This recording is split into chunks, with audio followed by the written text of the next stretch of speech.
célula, una microsociedad. Es una célula básica. Eso. Y es un estado primario. Ese es el verdadero estado primario. Ese es el que construye la sociedad de la base hacia arriba, no Sí. como en este momento se construye aquí y en todo el mundo, de arriba hacia abajo, en donde todos los que pierden son los de abajo. Sí, Entonces, es un vuelco, es tomar la pirámide actual y pararla al contrario. venga, discúlpeme, aquí cabe una pregunta.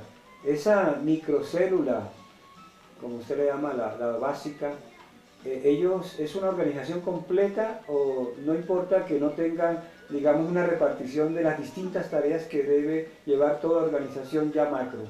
Mira, eso se explica con mucha claridad en el libro. Es un estado primario, y como estado primario está encargado de todas las funciones que le caben a un estado: la asistencia social, la pensión, el nacimiento, la muerte, todo está incluido dentro de sus normas, pero tiene un objeto social, económico, muy claro, muy definido. Si ese objeto social, económico, claro y definido no le permite, por ejemplo, dar directamente la educación a los hijos de sus socios, de sus miembros, entonces puede contratarla con otra empresa básica que esté dedicada exclusivamente a brindar educación. Es decir, ahí es donde se ve con claridad que las diferentes células básicas de la sociedad se ponen de acuerdo para unir sus esfuerzos y resolver los problemas sociales. Pero si hay algunos asuntos sociales que sobrepasan las posibilidades de las células básicas, para eso existe el Estado Nacional, pero el Estado Nacional no es la fuente de todo poder, sino que es una institución que recibe delegación del Estado primario para cumplir ciertas funciones. Fíjese usted cómo es que ahí se está invirtiendo la pirámide, porque no es el Estado Nacional la fuente de todo poder, sino es un delegatario del Estado primario, es decir, de las células básicas de la sociedad, las que le entregan ciertas funciones que es conveniente que él realice. Digamos, puede ser las funciones de mantener el orden, pueden ser las funciones de lo que decíamos hace un momento, de tener ciertos fondos para reconvertir aquellas empresas básicas que estén en problemas, porque no puede fracasar ninguna. En fin, las funciones que sobrepasen a las empresas básicas, que sobrepasen al Estado primario. Pero incluso en el libro se afirma que los tres poderes de Montesquieu, ¿no?, nacen en el Estado primario, es decir, el poder ejecutivo, el poder legislativo, el poder judicial, y si le agregamos el poder de las comunicaciones, todos deben nacer en el Estado primario, deben nacer en la empresa básica, porque la empresa básica es la fuente de todo poder, al contrario de lo que tenemos en este momento, que la fuente de todo poder es el Estado Nacional, porque es concentración de poder, y como he dicho y sigo afirmando, y es una ley que no tiene excepciones, donde hay poder, hay abuso, y tenemos que buscar la distribución del poder dentro de la sociedad, de tal manera que el ejercicio del poder de cada uno no dañe al otro. ¿Cuál podría ser la interrelación entre ortodemocracia y economía solidaria? A ver, la economía solidaria como propuesta, es algo que suena muy bien, pero como realidad es fácil ver que no se ha metido en los sectores productivos. Es fácil ver que se ha dedicado más a los sistemas de financiación, a ahorro y crédito y cosas de ese estilo, a veces a distribución, pero su función, la que debiera ser fundamental, que debiera ser la producción, no la ha cumplido. A tal grado que hemos tenido que ver que prácticamente es un brazo del capitalismo. Entonces, la economía solidaria como concepción es una cosa y como realización es otra. Pero el principio sigue vigente, entonces simplemente se requeriría que en el proceso de transición, porque ir de las estructuras actuales a las estructuras que se proponen no es nada sencillo. Entonces hay que diseñar un proceso de transición que se propone ahí en el libro, ¿no? Bien, y hablando usted de transición, vamos a transitar nosotros hacia otros espacios, en este caso otro programa de Hablemos, ya que pues se nos agotó el tiempo. Agradecemos a todos ustedes su colaboración y su presencia, al igual que al doctor Luis Francisco Alarcón por su colaboración. Les habló J.R. Vélez Jr. en Hablemos.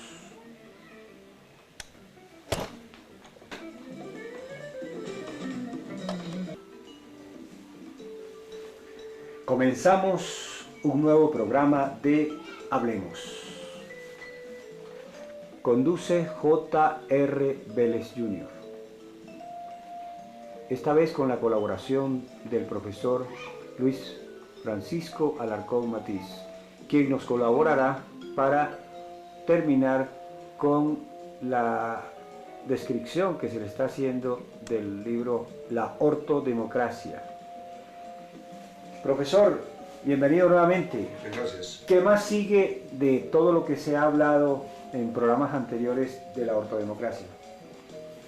Bueno, mira, estos 6 años después de la publicación del libro han sido años de ensayos, de dictar conferencias, de visitar comunidades, de tratar de poner en marcha programas de desarrollo social.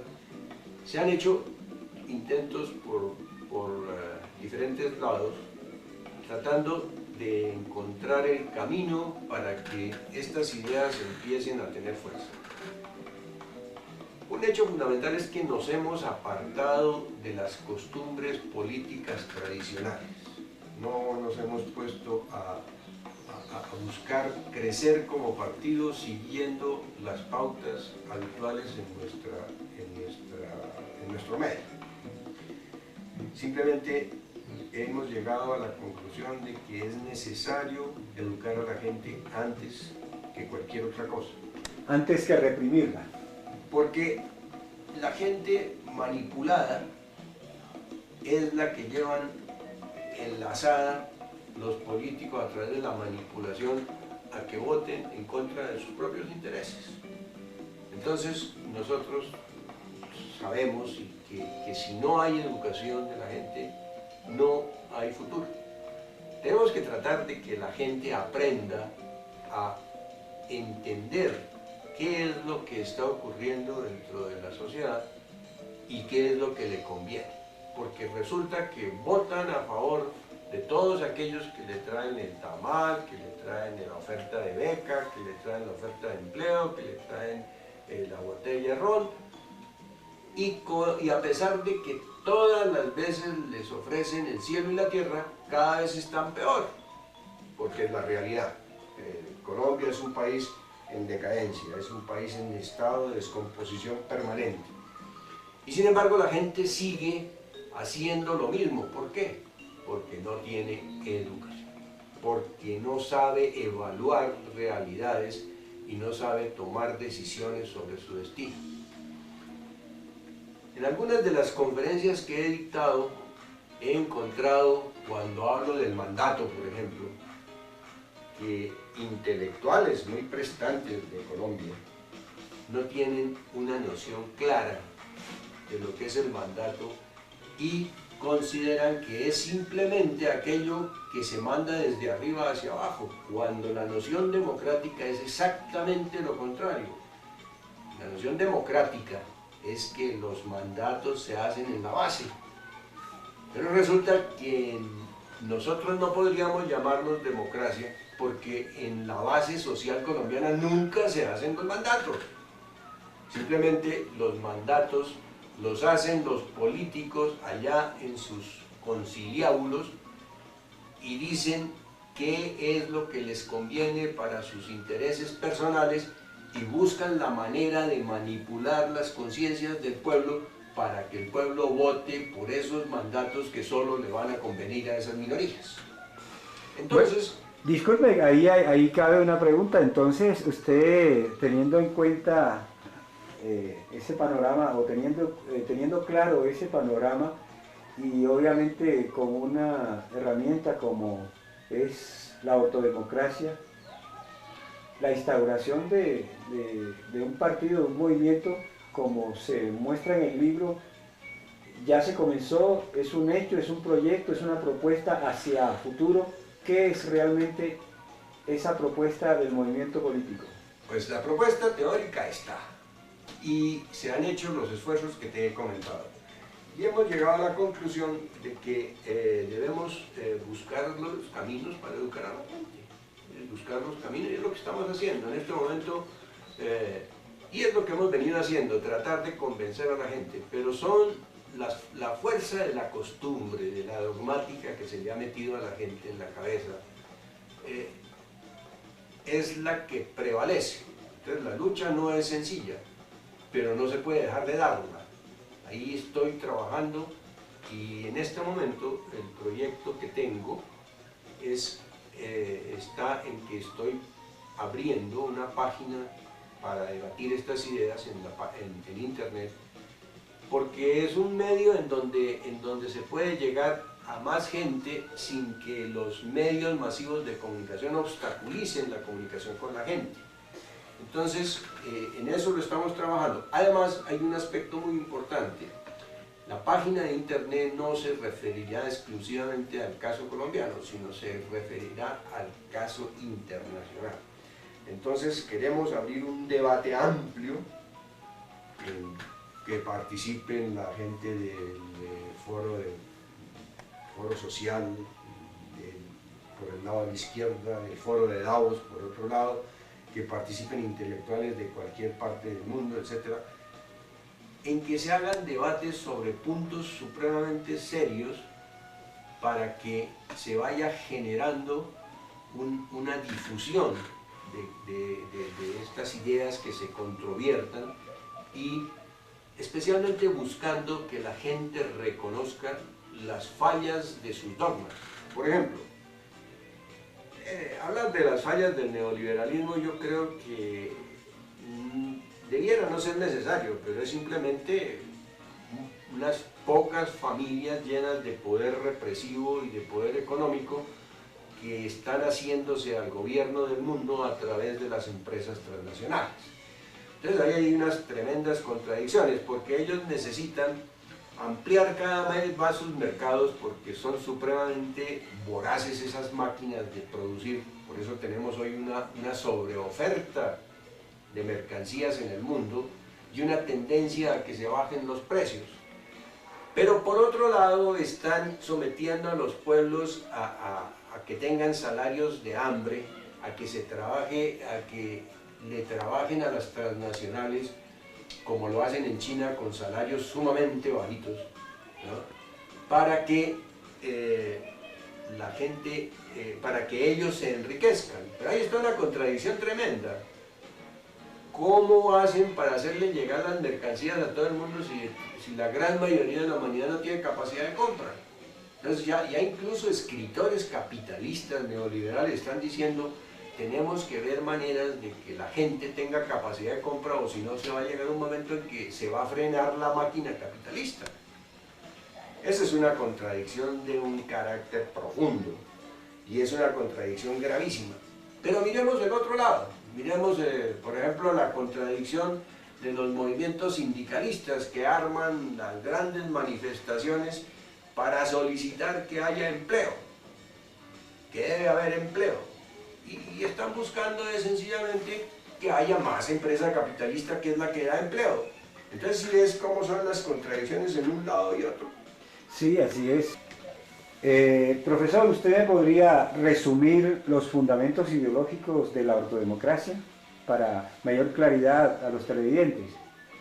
Mira, Yo creo que a través de las diferentes sesiones que hemos hecho se puede percibir con plena claridad que una de las características de las sociedades patriarcales es la esclavitud, es fundamental. Sociedades patriarcales no existen sin esclavitud. Y tú me dirás que el capitalismo es parte de las sociedades patriarcales si no tiene esclavitud. No, está muy claramente demostrado en el libro que el empleo es la forma más moderna de esclavitud.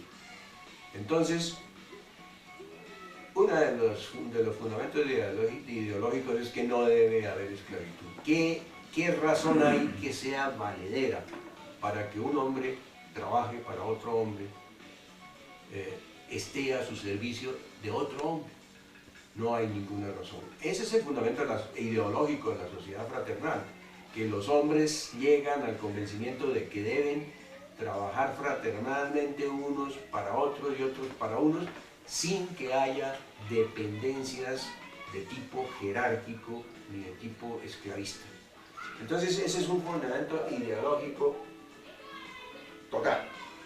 No debe haber esclavitud, y no debe haber esclavitud quiere decir que no debe haber empleo. Todos los seres humanos tienen que ser trabajadores de su propia célula básica de la sociedad y a su vez dueños. Es decir, hay un concepto nuevo de propiedad y un concepto nuevo de trabajo. Profe, antes de pasar a los principios de la acción política de esta ideología, podríamos llamarla, ¿no? Una ideología, una propuesta, un proyecto de múltiple índole. Se diría que usted hace una comparación entre los diferentes movimientos que existen, el liberalismo, el autodemócrata, en fin. ¿Usted por qué hace esas comparaciones? ¿Quiere demostrar de que la autodemocracia se sobrepone a cualquiera de esos movimientos políticos? A ver, yo lo que quiero hacer ver es que, a ver, miremos esto, las sociedades se hacen con los hombres de hoy, es decir, la sociedad de mañana hay que hacerla con los hombres de hoy. Los hombres de hoy son liberales, son conservadores, son socialistas, son comunistas, son lo que la sociedad actual les provee, les permite. Entonces, podemos y somos tan conscientes, tan objetivos, tan científicos, que podemos encontrar cosas favorables en algunos de esos segmentos políticos, digámoslo así. Pero, porque no podríamos decir, vamos a fabricar primero un nuevo hombre y después sí ponemos a funcionar la autodemocracia, ¿no? La autodemocracia hay que hacerla con lo que hay en este momento, con la gente que hay en este momento. ¿Y cuáles son esos principios de acción política? Los principios de acción política son sencillamente que la gente se reúna, pero tenemos que ver los medios, es decir, tenemos que encontrar los métodos para que la gente estudie, se reúna, aprenda, para que la gente empiece a quitarse todos esos lastres que históricamente la servidumbre y la esclavitud le han metido en su conciencia, porque el problema fundamental es de valores. El problema es que el ser humano, a ver, un sistema de poder se sostiene porque la gran mayoría de las personas comparten los valores. Mire usted, voy a hacer una afirmación que puede sonar dolorosa, pero es una afirmación real, es verdadera.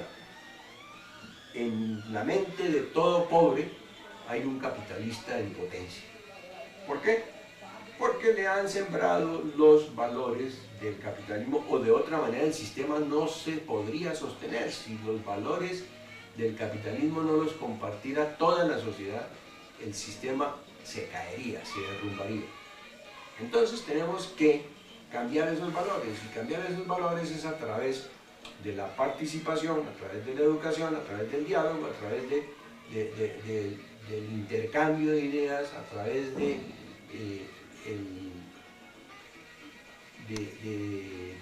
la negación, pero la negación aprendida por el pueblo, entendida por el pueblo, de los que lo están manejando y lo están manipulando para servirse de él por medios que ya he descrito y que son muy conocidos. Entonces, tenemos que cambiar valores. Bien, y en esa forma damos por terminada nuestra programación. Esperamos que nos acompañen en la próxima. Les habló J.R. Vélez Jr. con la colaboración del doctor Luis Francisco Alarcón en Hablemos.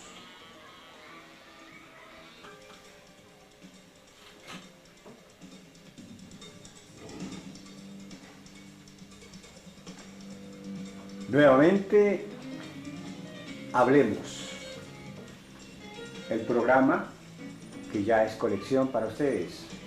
Conduce J.R. Vélez Jr., esta vez con la colaboración del profesor Luis Francisco Alarcón en su obra La Ortodemocracia. Pasaremos inmediatamente a culminar este tema de la ortodemocracia, hablando directamente con el propio autor. Cuéntenos, profe Alarcón, ¿cómo podría usted culminar este tema? Mira, ya hemos hablado de que los fundamentos ideológicos hacen relación con la libertad del ser humano, fundamentalmente, porque si se acaba con la esclavitud del empleo, tenemos un ser humano libre. Pero para que esta idea engendre un movimiento político, fue claro que tendríamos que cambiar valores, y los valores solo se cambian a través de la educación. Total de que estamos empeñados y queremos seguir trabajando en una campaña de educación de la gente, así estemos trabajando con las uñas, porque no aceptamos ninguna clase de dádivas ni ninguna clase de ayuda que tenga origen oscuro, sino simplemente trabajamos con claridad meridiana para que el ser humano tenga ciertos valores que lo hacen libre, que lo hacen digno y que le permiten construir una nueva sociedad. Pero soñemos con que lo logramos, que un movimiento político que va trabajando, va creciendo y que en un momento dado llega al poder. La etapa de transición es algo muy serio, es algo muy complicado.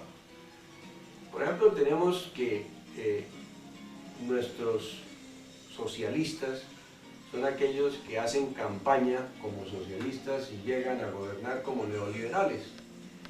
Eso en cierta forma es disculpable, porque lo que encuentran son estructuras neoliberales, estructuras hechas para que las cosas funcionen dentro de los criterios neoliberales, como ocurre en Colombia.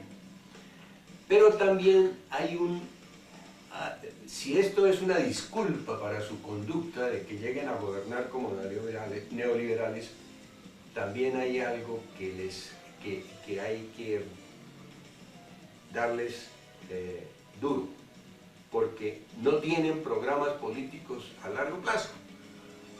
Un gobernante socialista que llegara ahorita a gobernar con las estructuras neoliberales debería tener un programa y dárselo a conocer al pueblo de que vamos a gobernar porque estamos obligados a gobernar dentro de esto, pero el cambio lo vamos a hacer de la siguiente manera y vamos a dar los siguientes pasos. ¿Cuáles serían esos pasos? A ver. No, yo en este momento no se los voy a decir a ellos porque seguramente no les van a interesar. Lo que quiero dar a entender es que un partido político serio debe tener programas a corto, a mediano y a largo plazo. Ahora, en la ortodemocracia sí tenemos claridad en cuáles son los pasos de hoy, los pasos a mediano y los pasos a largo plazo. Es ir transformando esas estructuras neoliberales en estructuras verdaderamente sociales. Por ejemplo, le voy a decir, que se diga que se aprueba en la Constitución Política de Colombia la estructura de las empresas básicas y que se diga, por ejemplo, que solo las empresas básicas pueden tener auxilios del Estado porque las demás no están trabajando en bien de la sociedad. Eso sería ya un paso grande, pero mientras se aprueba eso, hay que gobernar con toda la estructura, con toda la maraña de leyes que solo buscan defender la concentración de capital y el poder represivo de las pequeñas familias, de las pocas familias que manejan el país y que manejan el mundo. Entonces, evidentemente, nosotros tenemos ya claro cuál debe ser la transición, ir logrando que en las leyes y en la Constitución aparezca la ética ortodemócrata que está formulada en 22 puntos dentro del libro. Entonces, irla metiendo en la Constitución para que el gobernante que ponga a caminar eso no tenga el problema de que le van a decir que lo pueden juzgar porque está violando la ley. Entonces, ese es el punto álgido de la transformación, pero es una transición que algún día tendrá que hacerse y que la ética ortodemócrata sea prácticamente el fundamento de la Constitución colombiana.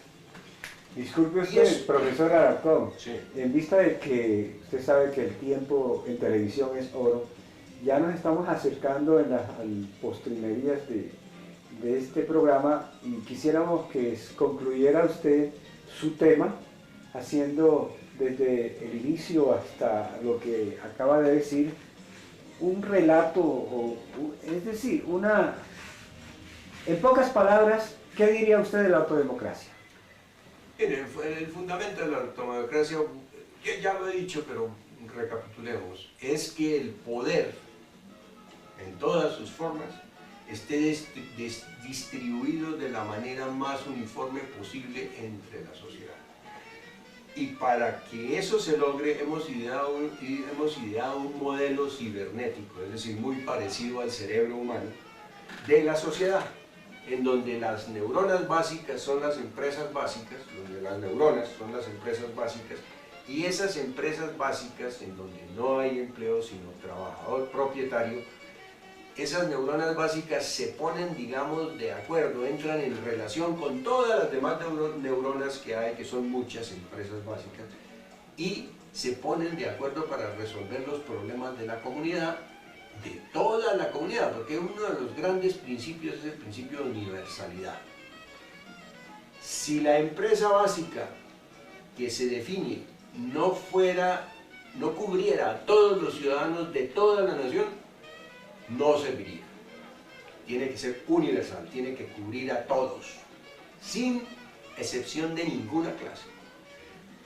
Solo cabría la excepción de la voluntad del hombre para respetar el derecho del hombre a disentir